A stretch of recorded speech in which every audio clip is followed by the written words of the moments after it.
የአስመራው ስርዓት የአፍሪካ ቀንድ ስጋት ነው ሲል የኤርትራ የለውጥ ኃይል እንቅስቃሴ ግንባር የኢትዮጵያ ኮማንድ አስተባባሪ ወጣት ዳዊት ይብራ ገለጸ። በቀይ ባህር ጉዳይ ላይ ኢትዮጵያና ኤርትራ የጋራ አጀንዳ ያላቸው ሀገራት በመሆናቸው ለጋራ ተጠቃሚነት በአብሮነት መስራት ይጠበቅባቸዋል ብሏል። የትግራይ ሕዝብ ጽምዶ በሚል የተዋቀረውን የጥፋት ኃይል ቡድን ማውገዝ እንዳለበትም ነው የገለጸው። አልጋንሽ ተካ ተጨማሪ አላት። የአስመራው አምባገነን መዋቅር በአፍሪካ ቀንድ ሰላምና መረጋጋት ላይ ስጋት ለመፍጠር መፍጨርጨሩን ቀጥሎበታል። ስርዓቱ ለዘመናት የሙጥኝ ብሎ የተቆናጠጠውን የስልጣን ዕድሜ ለማራዘም ሲል የተካነበትን ቀጣናውን የማተራመስ የጥፋት ተግባር ተያይዞታል። ይህ የጥፋት ድርጊት ግን ዛሬ የተጀመረ አዲስ ክስተት አይደለም። ይልቁንም ለዘመናት የተላበሱት ሰላምን አታሳዩኝ የሚል የቆየ የጠባጫሪነት ባህሪያቸው ማሳያም ጭምር ነው። ለዚህም ሲሉ ትናንት ይፋለሙ የነበሩ ዛሬ ግን የማይጣመሩት ተጣምረው የጥፋት ድግስ እየደገሱ ይገኛሉ። የኤርትራ የለውጥ ኃይል እንቅስቃሴ ግንባር ብርጌድ ንሓመዱ፣ የኢትዮጵያ ኮማንድ አስተባባሪ ወጣት ዳዊት ይብራህ የአስመራው ስርዓትና አዲሶቹ የጥፋት አጋሮቹ የቀጠናውን ሰላም ለመንሳት የማይቆፍሩት ጉድጓድ የማይፈነቅሉት ድንጋይ የለም ይላል። ኩሉ ጊዜ ይስቀጥቃት ጉጅለታት እዩ ንዝቀርና ቀይ ባህር ወይ ከቀርና አፍሪካ ካኒ የሁልጊዜም ተግባሩ በአፍሪካ ቀንድ አካባቢ የሚገኙ የታጠቁ ኃይሎችና አማጽያን ቡድኖችን መደገፍ ነው። ይህንን ተግባሩንም በሶማሊያ፣ በየመን በተለይ ደግሞ በጅቡቲ ዓለም የመሰከረውን የራሱ ሰራዊት ሳይቀር በኢትዮጵያ ሰራዊት የተማረከበትን አጋጣሚ ማንሳት ይቻላል። ስርዓቱ በአፍሪካ ቀንድ የአምባገነኖች ቁንጮ የመሆን ህልምና ባህሪ ያለው ነው። በዚህ ተግባሩም ቀጠናውን እያተራመሰ ይገኛል። ይህ ተግባር ግን አዲስ አይደለም። ታሪክ እንደሚመሰክረው የህወሓትና የሻዕቢያ ቡድኖች ለዘመናት የተላበሱት ህዝብን በጦርነት ውስጥ የመማገድ አውዳሚ ባህሪ መገለጫ ነው።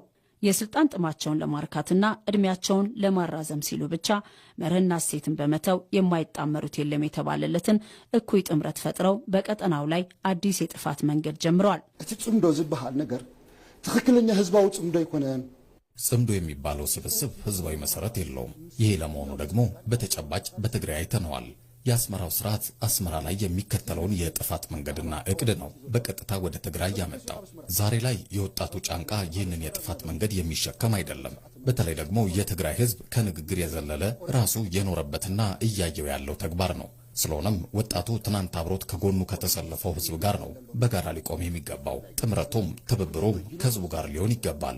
ዋስትናው ህዝቡ ስለሆነ ቀይ ባህር ለአፍሪካ ቀንድ ሀገራት በሙሉ የጋራ በረከትና የተስፋ በር መሆኑን በመካድ ይህንን ታሪካዊና የተፈጥሮ ሀብት በጋራ አልምቶ ለመቋደስ የቀጠናው ሀገራት ትብብር እንዳይኖራቸው የመነጠል ስራው ሌላው የዚህ እኩይ ጥምረት ሴራ ነው።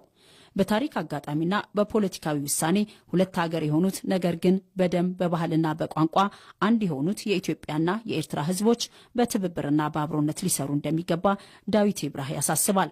ይሁን እንጂ የህወሓትና የሻዕቢያ የጥፋት አስተሳሰብ ይህንን የጋራ ልማትና ትብብር የሚያደናቅፍ ጠባጫሪ ሆኖ ቀጥሏል።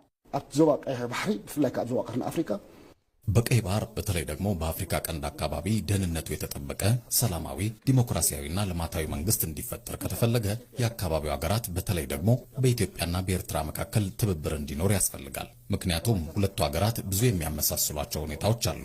የኋላ ታሪካችንን ብሎም አመጣጣችንን ማየት እንችላለን። ኤርትራና ኢትዮጵያ በታሪክ አጋጣሚ ነው ሁለት ሀገራት የሆኑት።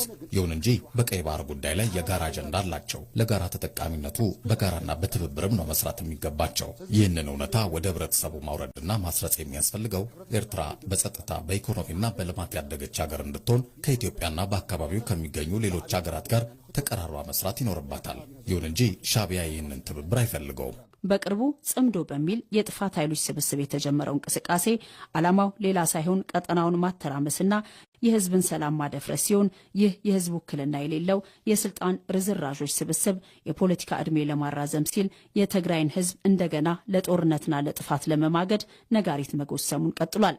የዚህ አውዳሚ ሴራ ቀዳሚ ሰለባና የጥፋቱ ገፈት ቀማሽ የሆነው የትግራይ ህዝብ ይህንን የህወሓትና የሻዕቢያን እኩይ ስብስብና የጦርነት ጥሪ አበክሮ ሊያወግዘውና ሊኮንነው ይገባል። የኤርትራ የለውጥ ኃይል እንቅስቃሴ ግንባር ብርጌድ ንሓመዱ፣ የኢትዮጵያ ኮማንድ አስተባባሪ ወጣት ዳዊት ይብራህ እንደሚለው የህወሓትና የሻዕቢያ ቡድኖች የሰላምን ጠልነት ጠባይ በቃ በማለት የቀጠናውን ሰላምና ህልውና አስተማማኝ ማድረግ ያስፈልጋል።